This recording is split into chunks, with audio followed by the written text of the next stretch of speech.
Russia has amassed 100,000 combat-ready troops on the border of Ukraine, a country they invaded back in 2014 when they illegally snatched and annexed the Crimean Peninsula.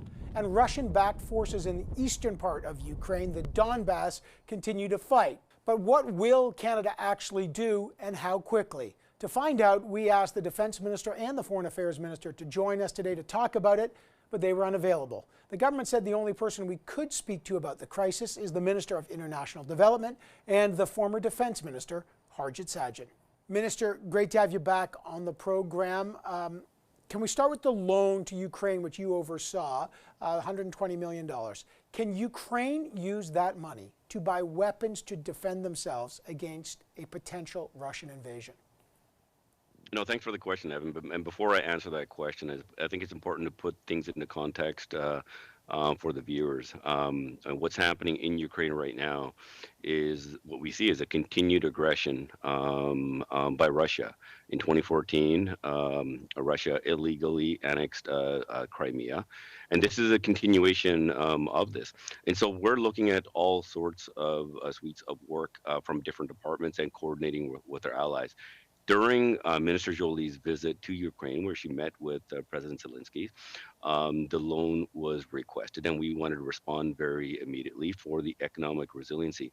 So our officials will be working together on what those needs are, and they'll be able to work together on what those loans will be used for. But there's a lot more work by other ministers that's currently taking place so that we have a more comprehensive But this is yours, Minister. I'm asking you specifically, can Ukraine use that money to buy weapons, yes or no? So this particular sovereign loan, no, you can't.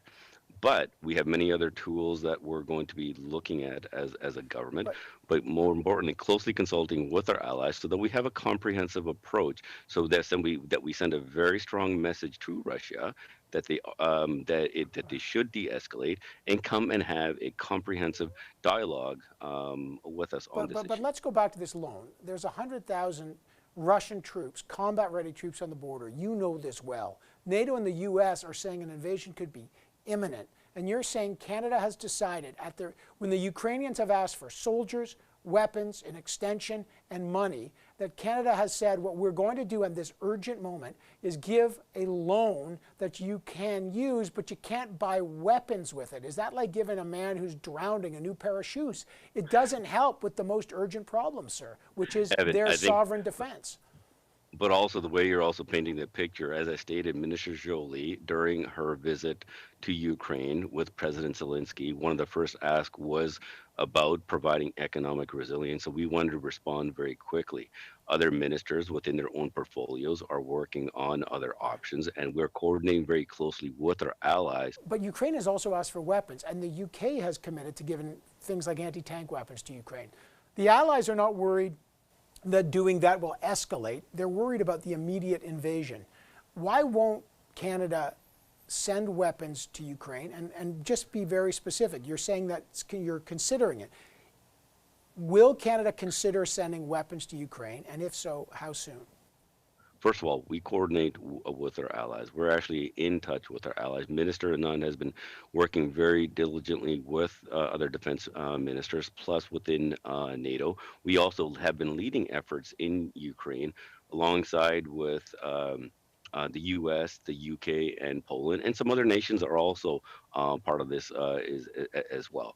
So we're looking at all different options, but the options that we want to present, we want to present a more comprehensive approach from a Canadian perspective, but also together with our allies. Look, I spoke to the Russian ambassador days ago, and the Russian ambassador to Canada is going to join us later on this program, just after you, by the way.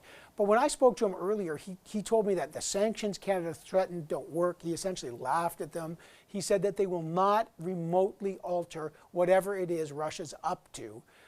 Can you tell Canadians watching, is Canada considering other sanctions? And if so, what level of sanctions do you think might bite into Russia? Well, we're going to be looking at more options on this when it comes to with sanctions are also greater sanctions on the table. More Magnitsky type legislation opportunities are also on this table, and obviously the Ukrainian ambassador will say whatever that the Russian leader wants. sorry, the Russian ambassador wants to say. But keep in mind, um, Ukraine is a independent nation with a democratically elected government, and the world is watching. So Russia doesn't seem to blink, and now they're amassing troops. Let me ask you this then. Ukraine is calling for Canada to extend and expand its military training mission. Unifier there. There's 200 soldiers there and some special forces.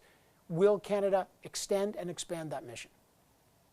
First of all, when it comes to as you mentioned, from 2014, the invasion that took place, Canada took action, and we have actually increased our support to Ukraine with the evolution of Operation Unifier. In fact, where troops trained in one base, where we expanded it for our troops training in other places, and now currently, Minister Anand is looking at the appropriate options, and she will take a very thoughtful approach, consulting very closely with the Minister of Defense from Ukraine, plus other allies, and and then she will make the forward recommendations, and we'll have more to say on this. I'm just trying to figure out, because we asked the government about this. The government said you were the minister available to talk to Canadians, and you're saying the only answer you can give me is another minister has some answers. Like, is Canada going to extend the mission there or not? Why is that so difficult? First of all, Evan, you mentioned, you brought up a very good point when it comes to the Ukrainian population within Canada. They are deeply concerned. This is something that we have been working very closely with them, and our hearts go out to them. But this is a very delicate and very serious situation. This is why all ministers have been coordinating their work comprehensively to making sure that we get this right. Okay, can I just ask you one? I mean, I'll be frank, sir, and respectfully, we haven't got a lot of new information here, but how soon will Canada make a decision on weapons? How soon will Canada make a decision on extending the mission? How soon will Canada make a decision on concluding if Russia is at least using hybrid warfare and cyber attacks on Ukraine? When are we going to get some of the solid information? Well, first of all, Evan, all this has been taken into account from day one. We've been monitoring things very closely. All ministers with the appropriate portfolios that need to act have been coordinating their work on this. This is not just about just getting answers; it's about getting it right. This is, as you know, and you've stressed, and we all know how serious of a situation this is. What Russia is doing right now is extremely provocative. What they've done in the past as well. We want to make sure that we can de-escalate. All right, I got to leave it there this morning. Minister Sajjan, I always appreciate your time, sir. Thank you. Great. Thank you so much.